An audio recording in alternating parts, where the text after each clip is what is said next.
Minha gente, realmente a situação no caso, problemática mesmo. Se você acabou de chegar nesse canal, meu nome é Jana Viscardi, sou eu mesma, dona e proprietária desse modestíssimo espaço. Sejam todos muito bem-vindos. Você pode me encontrar nas diferentes redes sociais, você pode patrocinar a produção de conteúdo desse canal lá no padrim.com.br/Jana Viscardi ou se tornar membro no YouTube mesmo, aqui embaixo. E pode, como sempre, compartilhar esse conteúdo por aí para que mais pessoas conheçam o que eu venho fazendo neste canal. Na sexta-feira, chegou até mim uma matéria que me deixou muito chocada com a forma e o conteúdo, a escolha pelo conteúdo para constituir essa matéria. Eu comecei essa conversa no Instagram e no Twitter na sexta-feira, quando eu publiquei um videozinho bem curtinho, de 2 minutos, porque eu realmente fiquei muito impressionada com a gravidade dos problemas que eu encontrei nessa matéria. Não sem mais delongas, eu vou mostrar, a gente vai ler e vai começar logo pelo título para você já de cara perceber realmente o drama. Na Veja, né? Parte de política, tá dizendo assim: parente de traficante foi sócia de empresa de vice de Marta Rocha. Eu tinha até feito publicado um vídeo sobre sintaxe. Vou deixar aqui o link para você acessar lá.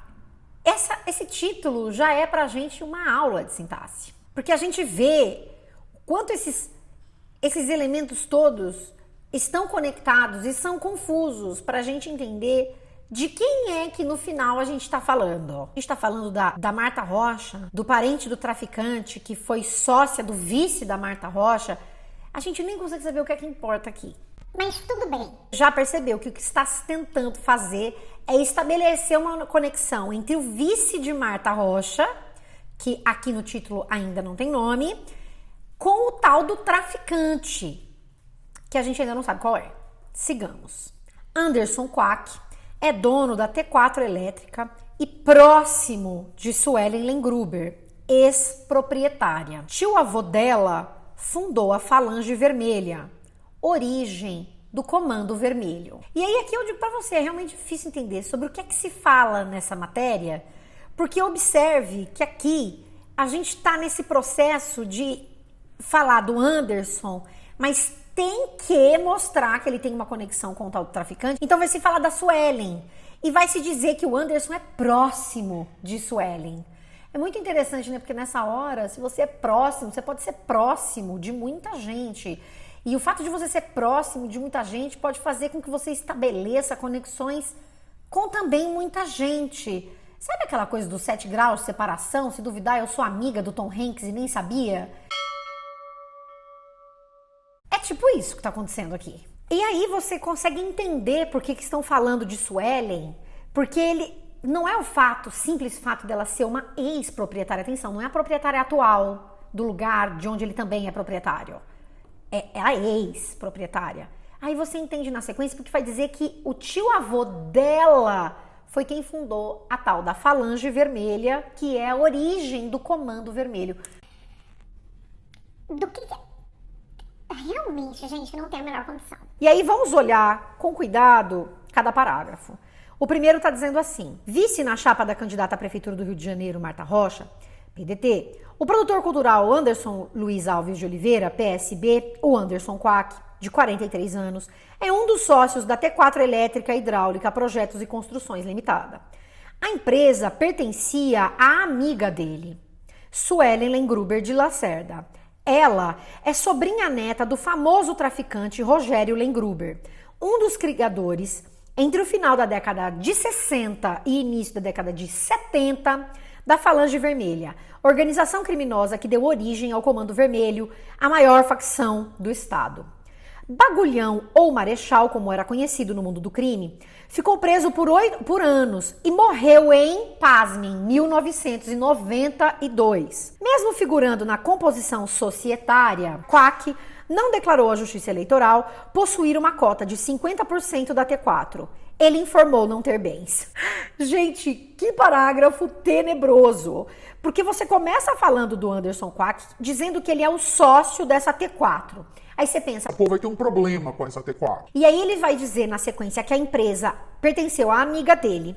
E aí eles começam a falar da amiga dele pra dizer que ela é a neta, a sobrinha neta do traficante. E aí vai começar a falar do traficante. Tem aí 3 linhas falando do traficante, dizendo que ele fundou, vai dizer as datas, a relação com o Comando Vermelho. Então veja, é uma tentativa de colocar o Anderson Quack junto com o Comando Vermelho, que passa por dizer que ele tem a empresa, que a empresa já foi dela, que ela é sobrinha neta dele, do tal do Rogério, e que o Rogério é que é o traficante. Não faz o menor sentido, não dá pra entender por que é que, assim, quer dizer, dá pra se entender, mas não dá pra se entender porque é que se escolheu fazer isso desse jeito. No final do parágrafo, se volta para falar de Quack, para dizer que, embora ele faça parte dessa composição societária da empresa, ele não declarou à Justiça Eleitoral possuir essa cota de 50%. Aí você pensa com você mesmo, talvez essa matéria tenha interesse de dizer que ele foi um dos candidatos que não declarou bens, embora os tivesse, e que precisou fazer essa correção junto à Justiça Eleitoral. Mas na verdade não é isso que você vê nos parágrafos seguintes. Então você fica pensando, Pra quê? Pra quê? é realmente, olha, gente. No segundo parágrafo está dito assim: os laços de Anderson Quack com a família de Rogério Lengruber, então você entende que na verdade o interesse é esse, é falar disso, né? São estreitos e têm origem na Cidade de Deus. Os laços com a família dele, não com ele. É muito interessante fazer a escolha por dizer que o laço dele com Suelen é dizer que é o laço dele com a família de Rogério Lengruber. Então, você precisa estabelecer uma conexão a qualquer custo do Anderson Quack com o traficante. Então, você vai chamar a Suelen, que é com quem ele tem essa relação, de família de Rogério Lengruber. Isso é bem importante para a gente entender justamente como é que a gente vai construindo esses laços. E aí dizer que eles são estreitos e têm origem na Cidade de Deus. E aqui isso muito nos interessa pela forma como vai se falar da Cidade de Deus, que na sequência vem explicada nesse aposto, que é comunidade carioca dominada pelo Comando Vermelho. Observe que a Cidade de Deus é um lugar muito grande e que certamente tem muitas características, como qualquer bairro. A característica escolhida para falar sobre a Cidade de Deus nessa matéria é dizer que é uma comunidade carioca dominada pelo Comando Vermelho. Isso já nos mostra justamente essa tentativa de ponte com o tráfico mais uma vez. E aí, na sequência, o que se faz é dizer que Quack e Suelen cresceram no local. Então veja que é um esforço absurdo para estabelecer uma conexão de Quack com Suelen com o crime, porque o tio-avô dela era traficante e Quack conhece ela. E veja que isso aqui é, na verdade, o puro suco do preconceito contra as pessoas que vivem na Cidade de Deus. É o puro suco do tentar reforçar o estereótipo de quem vive numa comunidade como a Cidade de Deus é automaticamente bandido. E aí eu tô usando o termo, gente, pra a gente pensar justamente em como esse estereótipo nos chega, tá bem?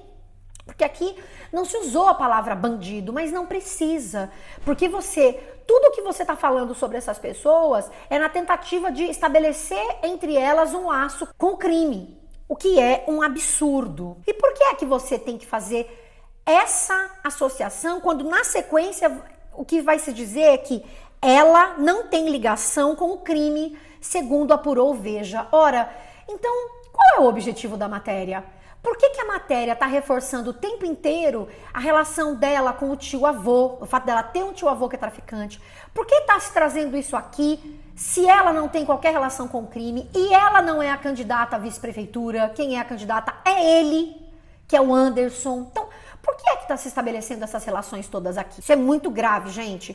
E é interessante também a gente pensar que aqui eles vão dizer Quack e Suelen cresceram no local e na sequência esse repórter, esse jornalista diz ela não tem ligação com o crime.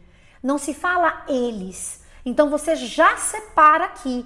Você tem 2 figuras sobre as quais se fala nesse parágrafo e aí você vai dizer que apenas uma delas não tem ligação com o crime, que é a mulher, e não se reforça o ele aqui, que está sendo colocado junto nesse bololô. Na sequência vem o primo de Quack, Tony Ribamar Alves Martins é o outro sócio da T4. Os dois foram criados como irmãos. Tony ficou 6 anos casado com Suelen. Eu fico tentando entender o que está tentando se falar aqui. Tony era casado com Suelen, cresceu com Quack, essas pessoas se conhecem há muitos anos. E aí, bom, enfim, vai se dizer, quando se separaram, Quack foi chamado para fazer parte da empresa em substituição a ela. Aí muda completamente a conversa, é a mesma coisa, a mesma estrutura do parágrafo anterior, absolutamente incoerente, porque aí você volta para a T4 e diz, a T4 tem capital social de R$50 mil, de acordo com o contrato social ao qual Veja teve acesso. A principal atividade é a instalação e a manutenção elétricas. Esse parágrafo não fala da empresa, mas no final eles enfiam essa informação sobre a empresa como se o parágrafo ou a matéria fosse sobre isso, que a gente está vendo que não é. É uma tentativa de estabelecer a conexão de Anderson Quack com o crime, com o tráfico, que é absurdo, como a gente já viu aqui. No terceiro parágrafo vai se falar sobre Anderson. Aí vai se dizer que Anderson é um dos fundadores da Central Única das Favelas, CUFA, instituição sem fins lucrativos, junto com o empresário e produtor de eventos Celso Ataíde e o rapper MV Bill. Quack atuou ainda como um dos diretores da Fundação Palmares, ligado ao Ministério da Cultura do governo federal.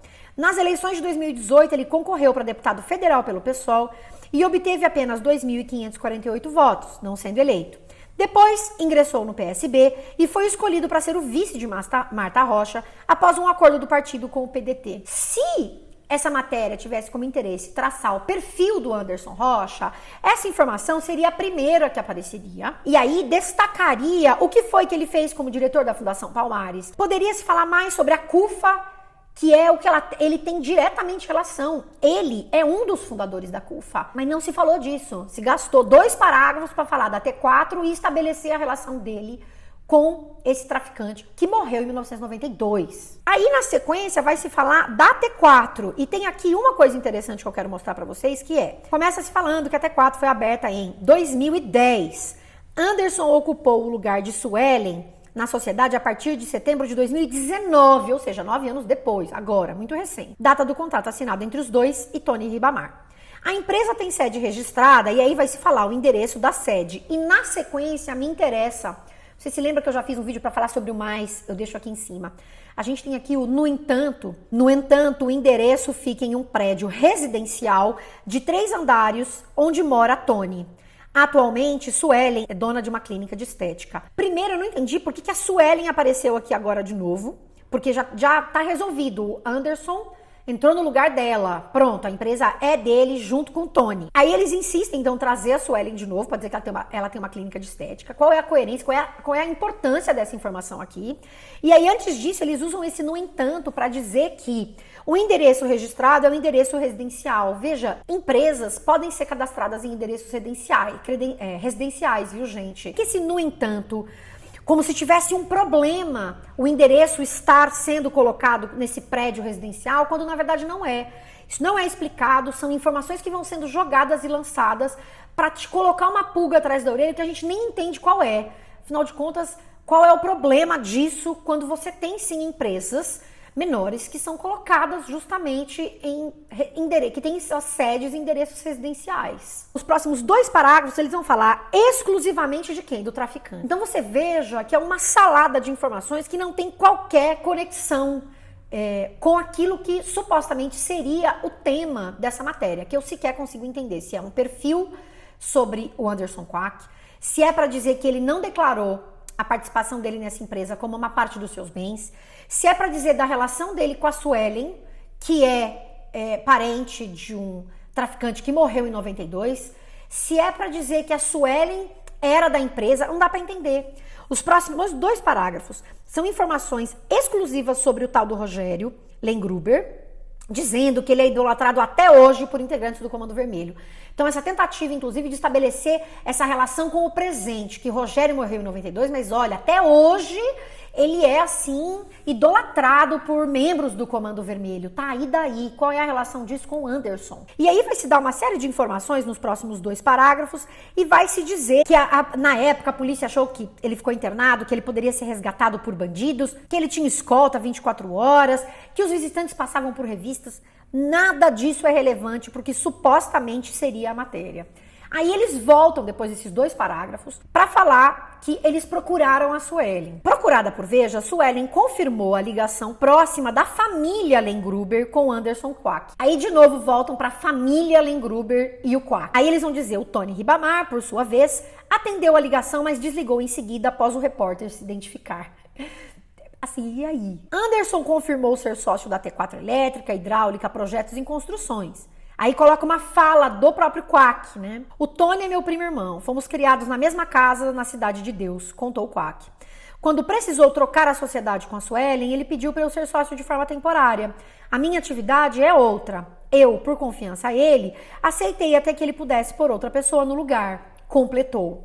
Então aí tá se dizendo por que ele é hoje sócio da T4 e a relação dele com o Tony. E aí no último parágrafo vem, Quack afirmou não ter declarado a empresa para a justiça eleitoral, entre aspas, por engano. Isso já está sendo resolvido, ressaltou. Sobre a relação com a família de Rogério Lengruber, gente, família de Rogério Lengruber, é o tio-avô, um cara que morreu em 92. Anderson Quack disse não ver problema para a sua carreira política e nem para a campanha de Marta Rocha.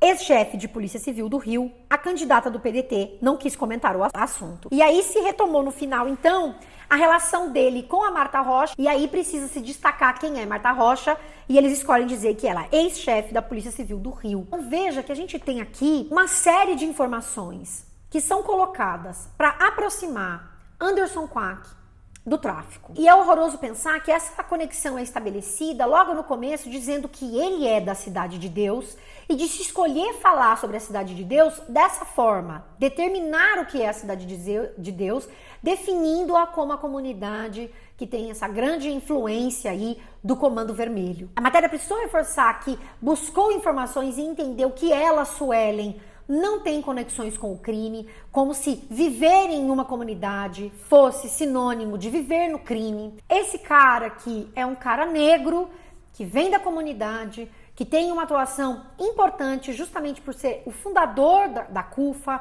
por ter participado da Fundação Palmares, que poderia ter outros trabalhos sido aqui destacados, e isso não foi feito. É claro que se pode falar aqui também sobre o racismo em torno dessa matéria, esse sujeito que é um candidato negro, que vem aí na chapa da Marta Rocha, e essa tentativa tenebrosa, como eu já disse, de conexão dele com o tráfico. Eu acho que os jornais, eles precisam cada vez mais ser confrontados nesse sentido de serem criticados por aquilo que fazem de horroroso e de tenebroso. E essa matéria sobre o Anderson Quack, que na verdade é sobre um monte de coisa que a gente não consegue entender a relação entre elas, nesse esforço brutal de criminalização da existência desse indivíduo, pelo fato de ser da comunidade de Deus e pelo fato de conhecer pessoas que também e se relacionar com pessoas da Cidade de Deus, é absurdo. Então, o meu convite para você é cada vez mais desenvolver um olhar crítico sobre como essas matérias, e nesse caso é descarado, é horroroso, vão construindo relações que não existem e que inevitavelmente vão tocar pessoas por aí, a partir justamente do reforço de estereótipos absurdos, grotescos, grosseiros que continuam impedindo com que pessoas vivam bem na nossa sociedade, fazendo com que essas pessoas morram à torto e à direito, como se o simples fato de viver numa comunidade as criminalizasse automaticamente. E essa matéria é um reforço desses estereótipos e a gente precisa condenar esse tipo de trabalho, que é um grande desserviço e um lugar de fortíssimo preconceito. Era isso que eu tinha para falar com vocês hoje. Achei fundamental a gente trazer esse tema. Um beijo para vocês, bom domingo e tchau, tchau.